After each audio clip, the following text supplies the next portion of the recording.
Just like I said, is Claudia. My name is Claudia said, Aydee Plascencia, and I am from CalFresh, a representative from CalFresh here from Santa Barbara County. Everything that CalFresh says and states, it's the food stamps. And if you refer to CalFresh, that's what it refers to, food stamps. I'm going to talk about some changes that just recently happened in our community that do affect the CalFresh department for those that are not U.S. citizens.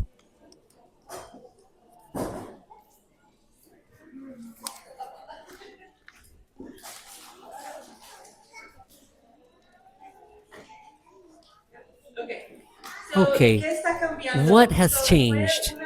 It was a federal law, recent federal law, that limits CalFresh benefits to certain groups of people. It's also non-citizens or non-residents. Many people that continue to receive CalFresh will be members of the household who are citizens or other status, immigration status that they might have. How, what's what's the volume?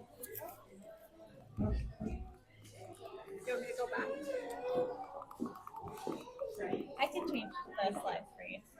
Right there is better. I need it louder. Oh, we need louder. Okay, how about that? Testing 1 2, testing 1 2, testing 1 2, testing 1 2, testing We'll, 1 2. we'll see when you're not as close. Okay, testing 1 2. So Un poquito más para acá atrás que se escuche.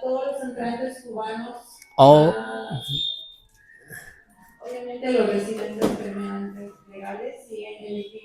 also the eligible people obviously is going to be U.S. citizens, people also that they said for different people who also have some type of immigration status, the ones that are no longer going to qualify, and this is effective date was the 1st of April. These changes took place.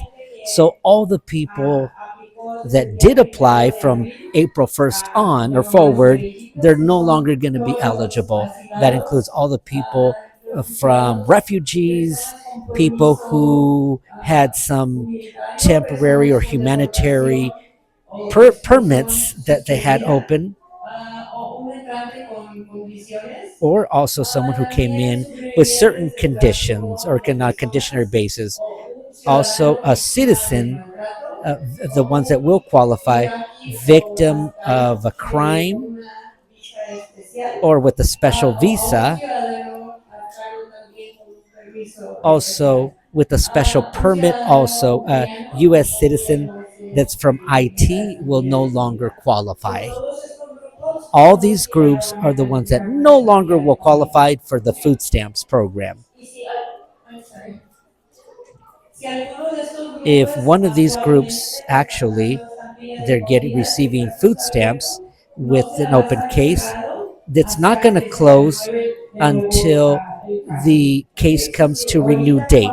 So right now, these people that are receiving food stamps until we get the renewal process, and then from then their benefits will end. But if you still not up for renewal yet, they'll go until the renew process is completed. And but you remember, anybody in your household that are U.S. citizens and born in this country will keep on qualifying for the program. And when will these changes come into effect? Just like I said, after April 1st, it's no longer eligibility for people that are non-citizens, and immigrants will no longer qualify. And if you do have an active case, they will let you know if how much you're going to receive now for only the people or your children, they're U.S. citizens, that'll be go ahead and get those letters out to you and how much you'll be qualifying for every month. And those that are no longer eligible, if they still have on their EBT card money there, they'll allow you to go ahead and spend it, but that'll be it until it runs out. Also, the expiration dates and renewal dates will remain the same.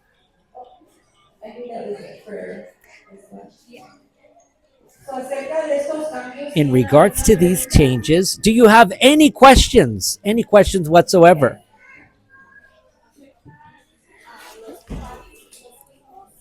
Does it affect? Does it affect? Go ahead. Does it affect the parents and the children, the ones that are not citizens? What about, will they keep on receiving those benefits? Yes. If the children are citizens and they have permanent eligibility, they'll keep on receiving them. Yes. So that it will not change. There's multitude of cases where the family is mixed. Parents do have one father is a U.S. citizen, the other one's not yet, still in the process. That'll also be taken into effect, or will be factored in. If there anything anybody else would like to ask, any other questions? If Claudia said, if you have any questions after this presentation, you could give her, write up a question. She could send it out to me, and I could work with her to resolve that issue or answer those questions that you might have after the fact. Any other questions, please? Can you raise your hand? Or if you could, please, any other questions for anybody? You could raise your hand. We'll take you a microphone. And I also want to say, applying for food stamps, you don't even have to go to the office. There's many other ways that you could request an application. Obviously, you could go down to the local office and you could call by phone, or you could request your application through internet, online. Claudia could also help you and assist you with that, or a child of yours or somebody from the family. They could also help you with that, right? If you need to go to the local office, or avoid going to the local office. Now, if you have no other questions in regards to that, in that immigration, let's go with another change that's coming into. It's a bigger one change that's going to come, and it's also going to be affected through our food stamp program. These years are these also requirements of work for the food stamp program. And which one are the new rules for work for those who work? The new government regulated work conditions will be, there's going to be changes implemented on June 1st of this year, June 1st. Just like I said, actually, if your case is open at this time, the change is not going to affect you until you come up for your renewal. But if you don't have a case right now, June 1st is when you'll be indicated and told about these recent changes. According to these new federal rules, people would need to comply with the all work conditions and participation in the CalFresh program to keep or maintain their benefits through CalFresh program. What is the requirement for work? And what will it mean for those that are receiving them? That'll mean that the requirement means you could only receive 3 months completely of food stamps every 3 years. If the person does not meet the requirements, the food stamps could only be obtained for 3 months every 36 months, every 3 years. That is a big change. They could receive more than 3 months of food stamps if they're working, but you have to meet all the requirements. For example, work related.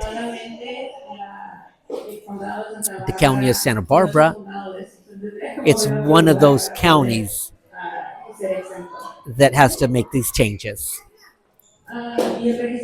And the requirement for work needs to be working for 20 hours at least per week, at a minimum of 80 hours per month. The next one could be a voluntary work position, or working as a volunteer, or it could be having going to school and education, to going to a program that would qualify, or they could be in a work training center or work training facility, or a combination of either one of those things. A question. A question over here. Just like that information, where can we obtain it so we could have more, so we can know about the changes and so we could be more informed on that? So actually, right now, the only thing that they sent us out was what happened already, the eligibility for the non-citizens. But when we have them, I could give them to Claudia and she could go ahead and give you that information. But it's going to be on the news. We're going to have it on our web page as well. We're going to get that across all social media. We'll get that information, but that's not going to happen until June 1st. So what you're explaining right now is the requirement. They need to work at least 20 hours per week or per week. 80 hours per month is going to be the new requirement.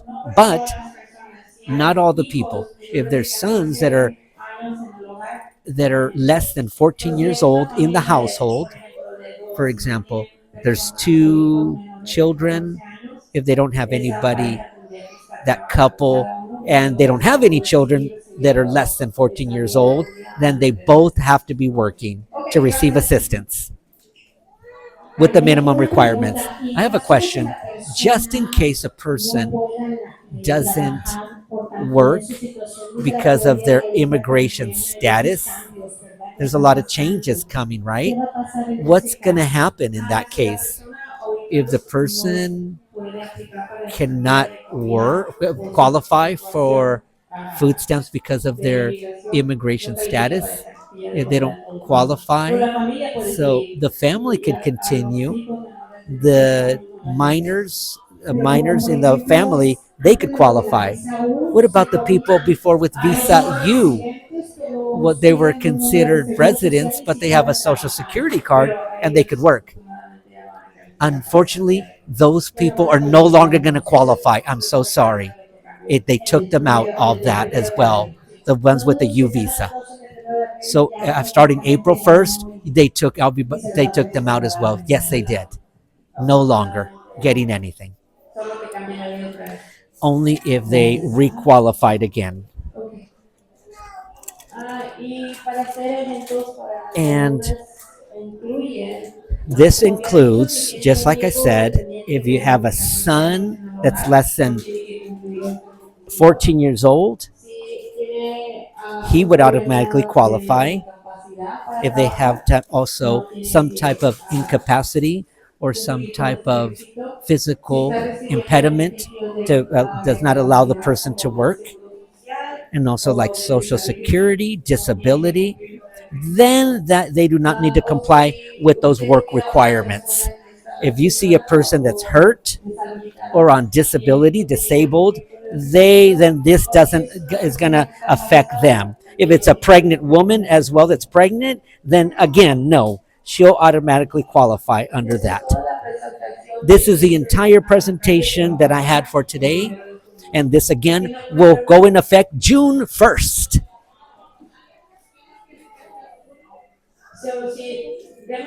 Give me an example. How many people in your household? You have children less than 14 years old? With my family, yes. I have a 13-year-old, and then the little girl is, yes, you and your husband. Well, you or your husband need to be working to qualify. My husband does work those hours and more. No, not you, because you're the one looking after the children. If your husband's working more than 20 hours a week, that's fine. He does qualify. Perfect. Okay, thank you. But as long as you're staying home and taking care of the kids, that's fine, because you have minors below 14. But when your child is 18, it's going to be a requirement that he needs to comply, work, or he cannot be receiving any, or community service work or education. Another question? Yes. Over there? Oh. Okay, on my way. This change is a little confusing.